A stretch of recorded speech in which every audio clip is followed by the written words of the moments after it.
Hey, it's Robert with Hush Performance, and welcome to another edition of Had a Yard. All right, in today's episode, we came for a 99 Civic EX. We drove about an hour and a half, hoping that this was here, but with these cars, you never know if they're going to be stock or not. Most of the time when EXs are posted, they generally are stock, and I've been able to score on them pretty well. Things on this car I would want to grab are, if it's a manual, it's going to be the engine harness, the ECU, the gauge cluster, the engine and the transmission, and the motor mounts. But this one looks like it'd been out maybe longer than I would prefer it to be. The wiring harness is taken, bits and pieces are taken off of the engine. That doesn't make me happy about it, and the gauge cluster is missing, so I don't know how many miles are on it. Also on this one, it's got a painted transmission but a VIN number, and the VIN number is stamped EJ8, which means it is an EX transmission, so that's the one that people would want. And those that don't realize that the D16Y8s are now getting very rare and people buy them, and you know, we're talking like full swaps are going to be somewhere over the $1,000 range. Transmissions are getting definitely harder to find. This one makes me nervous because it was painted. That tells me that it's been removed at one point. Maybe it was taken off just for a clutch. But one thing I want to do is verify to see if the VIN number is the same. And it's not, and so that makes me nervous. The car does look like it had been slightly modified too. It's got some different wheels on it, and the interior looked like it had been modded, so it really depends. It just makes me nervous about pulling this, being that I might be upside down in this if I pull the engine or the transmission and then find out I have to replace a bunch of bearings or the gears are totally shot in it. You know, I just did an episode not too long ago that scared money doesn't make money, but you definitely have to make educated decisions, and that's one I'm going to pass up.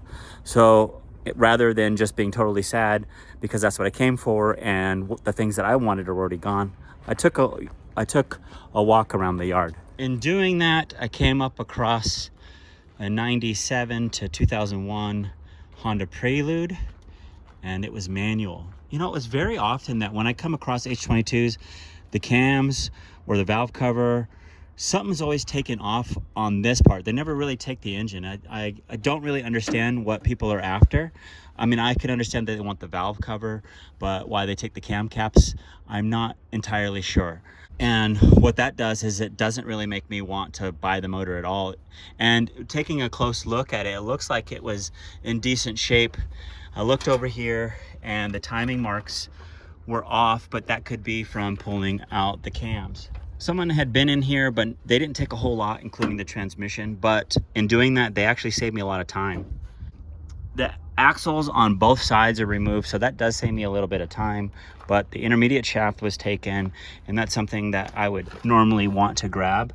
The seats are gone, and looking at the carpet, it looks like they're in pretty good shape, and so I can understand why someone would want to take that. The gauge clusters here are showing 205,000 miles, which is on the higher end, but based on the condition of the car and the fact that most of the stuff under the hood looked stock, chances are this transmission's in good shape. One thing I've been after for a while is an ECU. I'm doing an auto to manual and an H22 swap in my 99 Honda Accord, and the ECU I think is the last thing that I'm after. And so I might have to end up resorting to the guys who pick that up and might be selling them on eBay.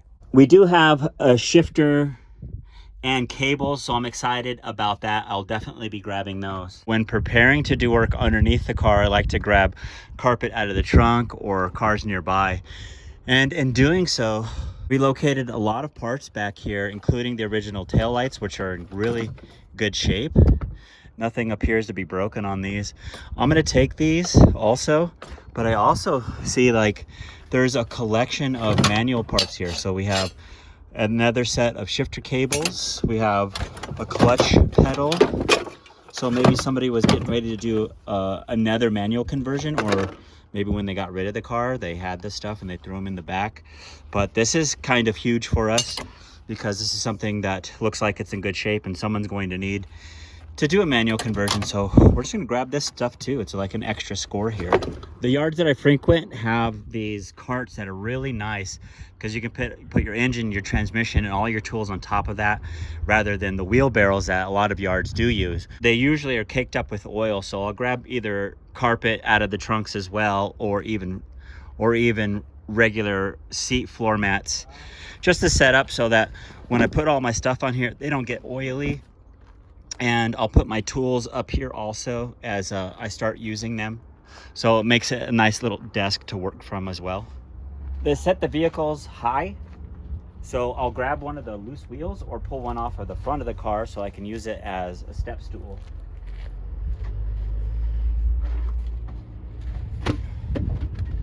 But this should go pretty quickly because a lot of the stuff is already done. On the Prelude, there's shift cables. That's how they're shifted on these.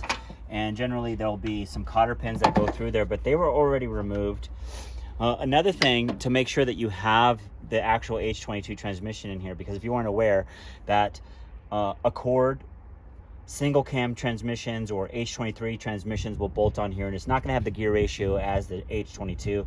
This right here, this code, this M2Y4 is the code that you're looking for to make sure that's the transmission that you're after. I'm going to undo the bracket. This is something that you'll have to pay attention to, because I see a lot of guys when they remove these, they'll leave the bracket off of the transmission and not take it with them. And you're gonna need it. So make sure to remember that. Also the hardware, they're kind of long bolts. And I'm not sure that there's anything else on the Honda engine or the transmission that you can use to replace them. So we just take those off and put them off to the side. Okay. This starter right here, any of the manual transmissions, that whether they're F22, H22, they'll all bolt on. So that's going to be up to you if you need this or not. You know, if you're just doing a transmission swap into your Prelude that was an H23, or your Accord just to wake it up, you can just reuse your manual starter off of that. But you can see something's up with this and it's gone, so we're not going to take it anyway. Hardware is something else. They may not charge you any extra for hardware. So if you wanted, you could possibly just put them back in there and they might not charge you extra for those. And it's always good to have extra bolts for later projects. So these upper bolts here are 17. There's going to be a series of those around the transmission. You'll see a slave cylinder down here. You could potentially leave that on there also, because it might not be anything extra that they'll charge you for. And if you're doing a manual conversion like I am, then it would be a good idea to hold on to it. Next, there's the front engine mount bracket here. It actually bolts to the block. And so that will be entirely up to you if you want to take it off or not. But I'm going to, because I want the engine to rock towards the passenger side. It'll make it easier for me to get the transmission out. 17 on the side, 314s on the front. I don't know if the front bracket is the same as my Accord. So I could just look up on the Honda parts to find out. And what we'd be looking for is see if it has the same part number. I'm gonna work my way onto the bottom, but while I'm down here also, this traction bar is in our way. And so I'm gonna take that off. But it looks like to get to the nut right here on the control arm, I may or may not have to take off the strut fork. So removing as less stuff that I need to would be nice. So it looks like I might be able to get back behind there and just take that off. But before I do that, I'm gonna take the rod out entirely. And you can do that by this nut right here. Whiz it off, and you wanna keep that bolt in there to keep the rod from spinning while you're trying to take that out. You'll need a deep to medium socket to get in there, and there's not an exact straight shot on it. So I'm gonna use this extension right here that has a wobble head, and it's fixed. So it has a fixed position, and if you pull up about halfway, it'll lock into the wobble extension, and hopefully that lets me in there. Hey, do you have a 36 socket? I do. I just borrow from you really quick. Yeah. You'll need to leave me collateral. I can give you one of mine, but I'll come back and give you back. Just I need to. I understand. So give me collateral and you can take this. Collateral? What is that? Like, give me something that's important to you that you'll come back to give me my socket. Okay. Sounds good. Sounds good. Thank you, sir. Appreciate it. Right in the middle of our pool, someone came and asked me to borrow tools. And hopefully you guys heard how I negotiated that. And I understand that sometimes we don't have what we need, and it's nice for people to help us out. But at the same time, you get yourself in some trouble and they take off with your tools and never come back. And so what I do now is I make them give me collateral, and that's what we did here. He gave me his car keys in exchange for a socket so that he comes back and brings me my stuff. Okay, another good rule to pay attention to is when working underneath the car. I generally like to work underneath the car before I work on top. And one good reason is by removing the mounts, and this one was missing it already, that on the Prelude it has this pillow mount like this, and a lot of them are broken. Or once we take off that rear T-bracket back there, this thing can pop off and the whole engine and transmission can fall on you. So pay very close attention to see how well this is intact, and it might be a good idea to put some tires up underneath there in the event that this stuff does fall on you. Well, we have this inspection plate here. It's aluminum and it goes to aluminum pan. There's some 14s here that need to come off, but then we have this rear T-bracket here also, and there's 3 17s. You'll have to use a short socket 17 up here, and then you should be able to bring in your battery ratchet to get that one up top. But there is also a hidden bolt back here, right there. You see the bolt's already missing, thankfully, but that's something that often gets missed because it's covered in oil, just like the rest of the engine is back here. Oh.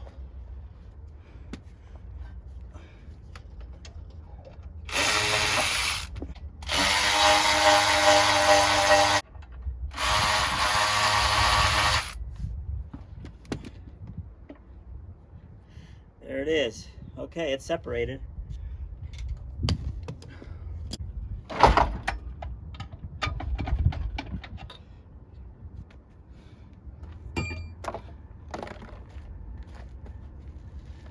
All right, so the transmission is pretty far off the ground. So you can take one of these tires and you can let it catch on that, so it drops less and reduces the risk of braking.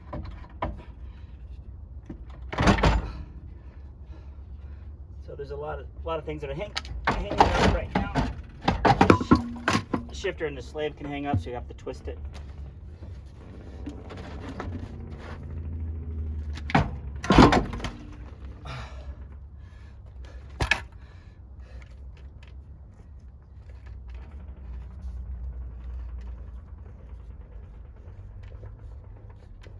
Sounds okay. The car wasn't crashed, so we don't know if it's the engine or the transmission that is the problem.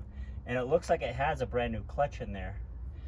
The splines look good, so it's tough to say, but we'll most likely still have to take this transmission apart if we're going to use this one or sell this one. We want to make sure that it's okay in there. That's the new clutch. If you're doing a manual conversion like I am, you'll probably need this. I don't know what they'll charge me for a clutch, but I'm not going to take that, but I'm going to take the bolts along with the flywheel. These bolts in here are 12.10 millimeter.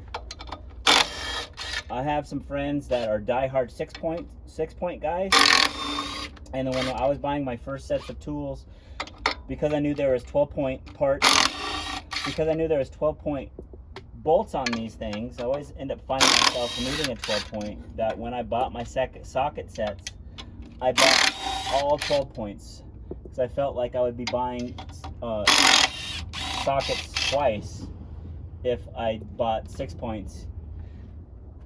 And for a lot of years it worked out, but the 12 points will wear out over time, and you know, you'll find yourselves needing some 6 points, so keep that in mind.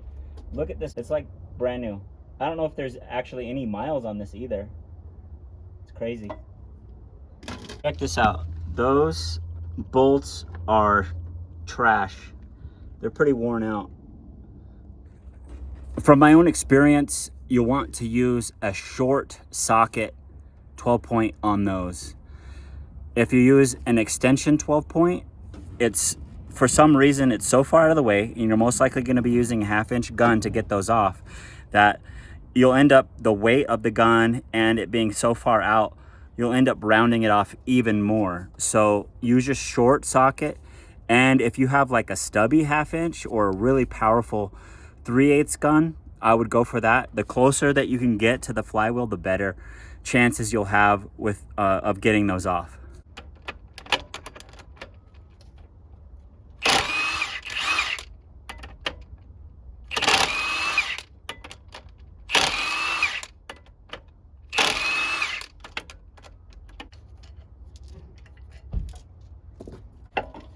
Pulling the cables, you'll want to pull the cables out from the bay rather than keeping them attached to the shifter.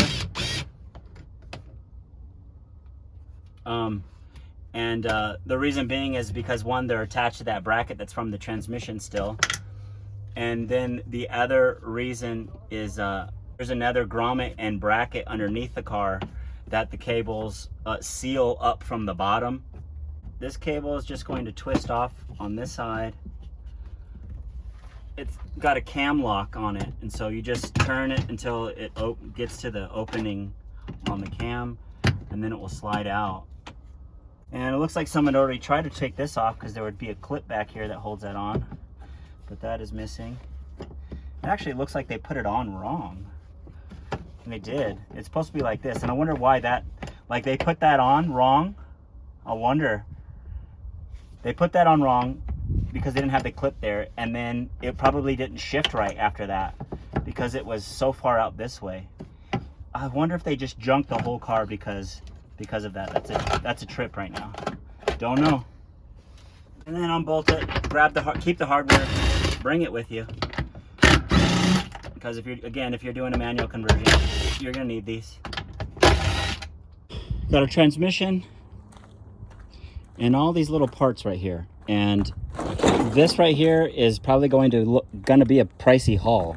When everything's separated like this, they'll start charging all the little knickknacks here.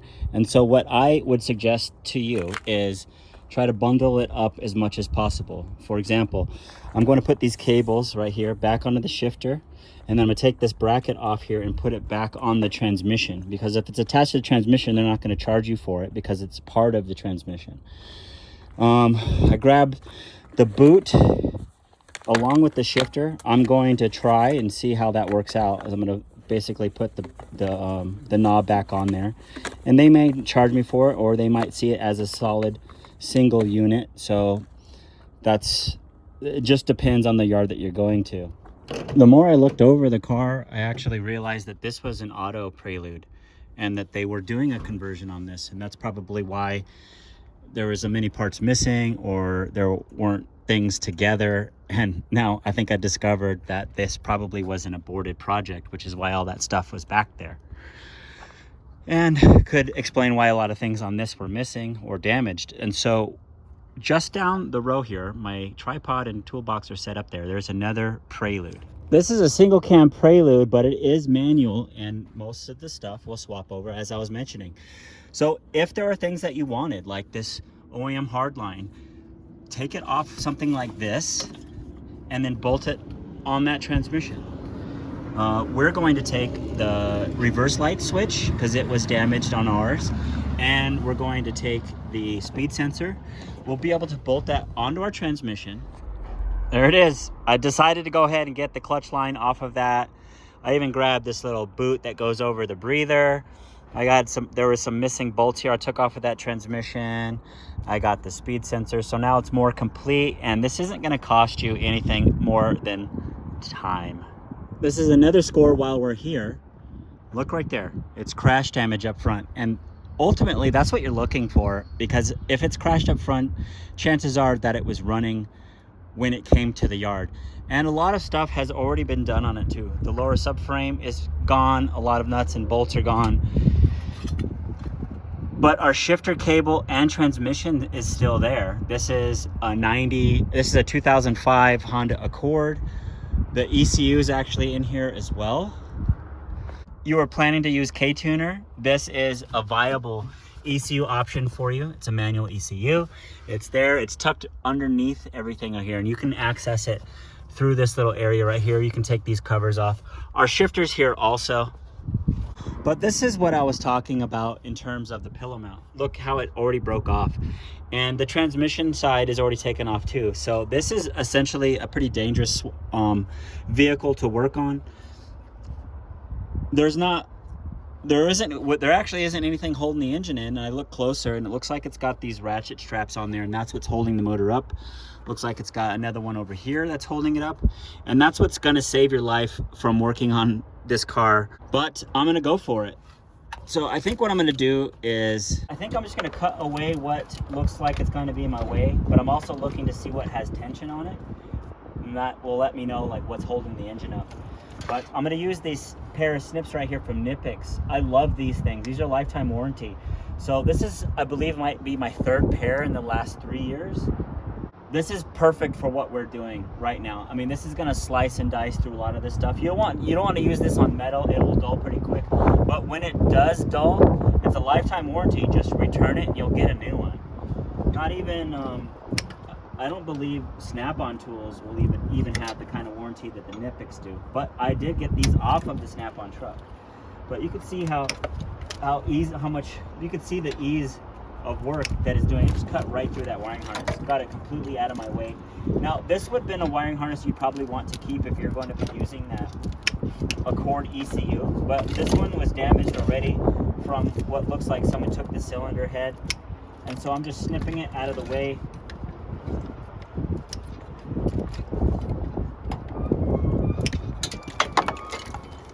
And this is going to gain access to the shifter cables, and like the Prelude, I'm going to take it off of the transmission by the bracket.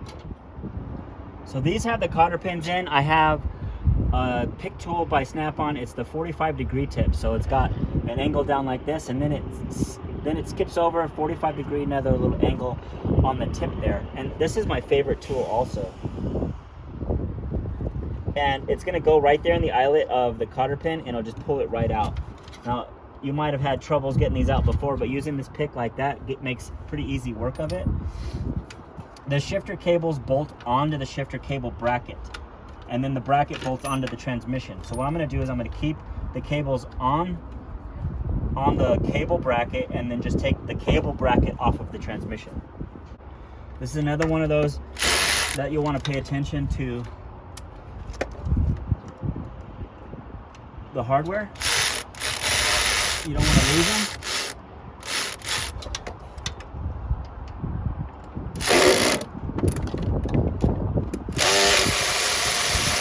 Just take the bolts out so I don't lose them.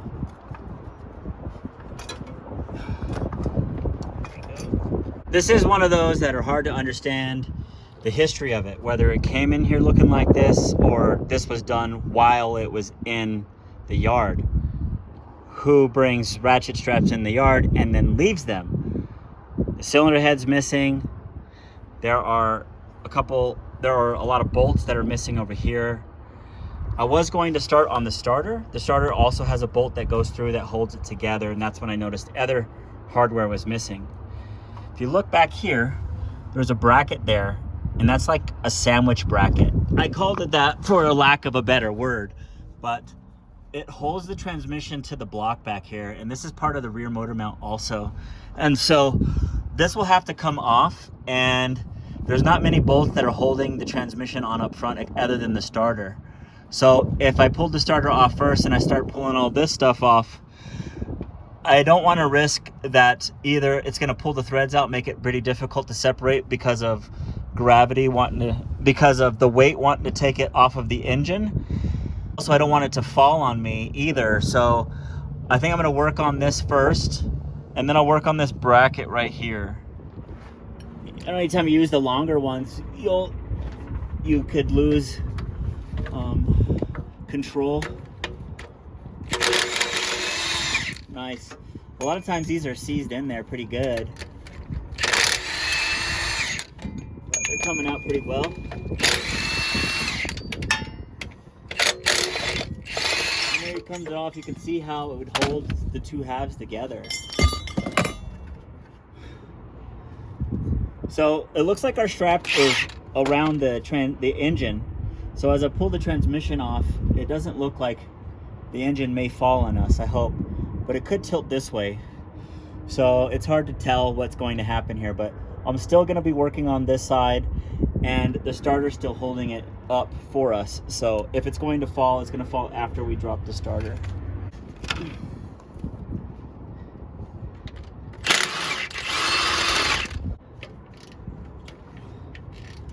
Okay, so I'm trying to stay clear of the engine and transmission while I loosen this, because it was moving quite a bit there. So I guess I'll just break it loose with my less dominant hand here in the event that it comes crashing down.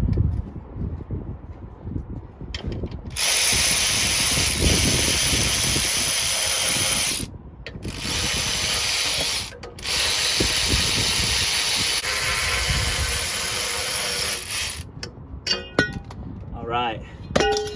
Okay, so it looks like we only have the starter, and looks like there's one right here. Then we'll move up top. So the starter is tucked underneath there. It's going to be hard to see, but I'm going to show you a tool I got specifically for this job. This short wobble head 3/8, and what it's going to do is just long enough to reach it, and it will give me all the angle that I need to get to it, because if there's an intake manifold or the knock sensor is there, it really fights you.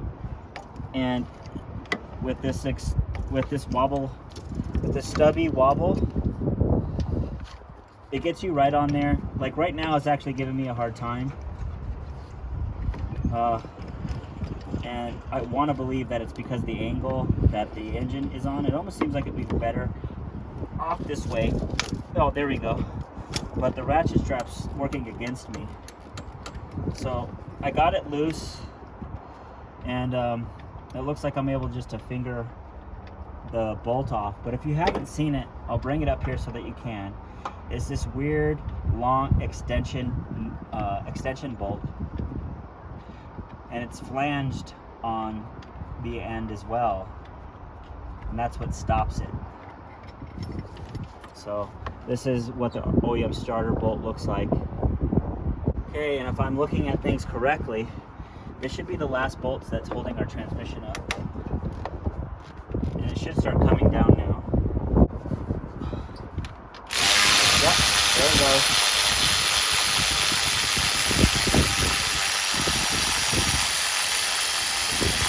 So it didn't fall violently like I thought it would, but it did separate. We don't know exactly what it's wedged on that's holding everything up.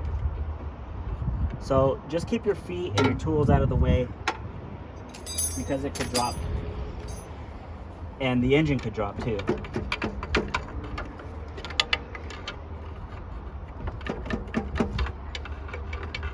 All right, looks like I have to work from the bottom.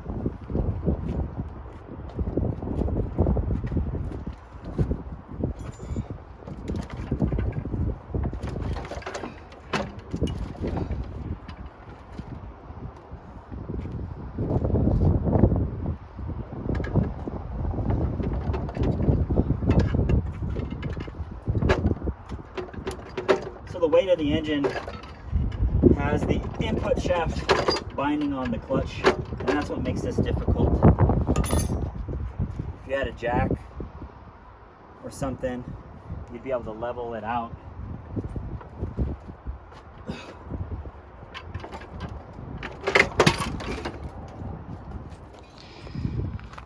All right, there we go. Often when I see K-Series in the junkyard that have not been crashed, usually the clutch is destroyed, or the pilot, or the throwout bearing is broken or cracked, or even the clutch fork is broken or cracked. But this looks in good shape, and it looks like the clutch has been replaced at one point before, and it looks pretty clean. So this is the same thing. We're gonna grab the hardware for the clutch and flywheel on this one also. In most of my videos involving K-Series, I say to grab the clutch and flywheel bolts because the majority of people that are doing swaps right now are getting JDM engines, and those generally are automatic, which means you'll need nuts and bolts to bolt a flywheel back on there, and so there's always a market for those. In all, it's a pretty decent haul. 2 transmissions, relatively complete.